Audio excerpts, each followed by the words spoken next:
Yes, hello folks, welcome back.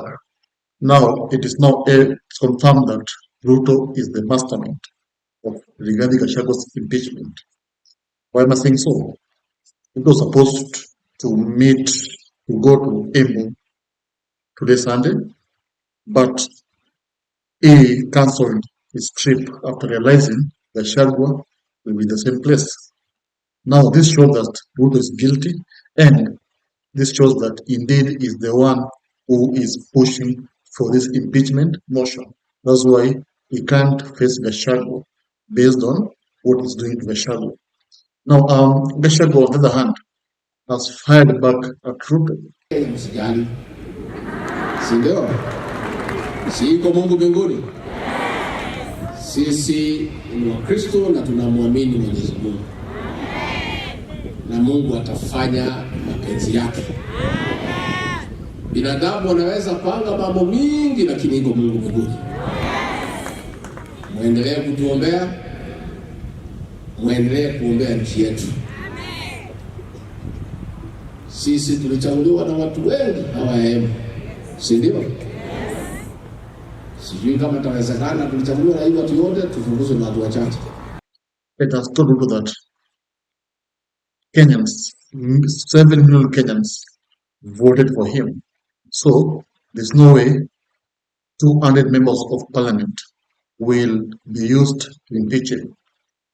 That is a message that Gachagua delivered while in Embu. And he told Kenyans not fight, but instead pray that Ruto, should go down. In other words, he was trying to say that Ruto is the mastermind of this impeachment, but he will fail. That's the message that Gachagua was delivering to Ruto. And of course, this shows that the war between the president and his deputy will not just end in the Senate, because even Mount Kenyans themselves have vowed to fight.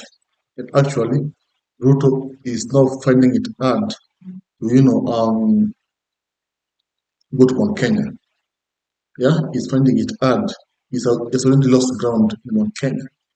People might, of course, demean Gachagua or degrade him, but the man is really powerful in Mount Kenya, and the man has made sure that Ruto is seen as a traitor in Mount Kenya. That's basically what he has done. And now, Ruto himself knows very well that if at all the impeachment motion fails through, it won't be easy for him to convince Mount Kenya to vote for him again, because Mount Kenyans themselves have lost trust in him, and they've seen him as a cheat. Okay, someone who uses and dumps people. That's what is coming out. Gachagua now is coming out stronger than before. He actually is telling Ruto that you are going to impeach me, yes, but you will find it hard to even come to Mount Kenya, because it will be easy for you. Remember, even Moses Kuria was echoed, in Mount Kenya, when he was trying to deliver a speech, and people were chanting Gachagua's name.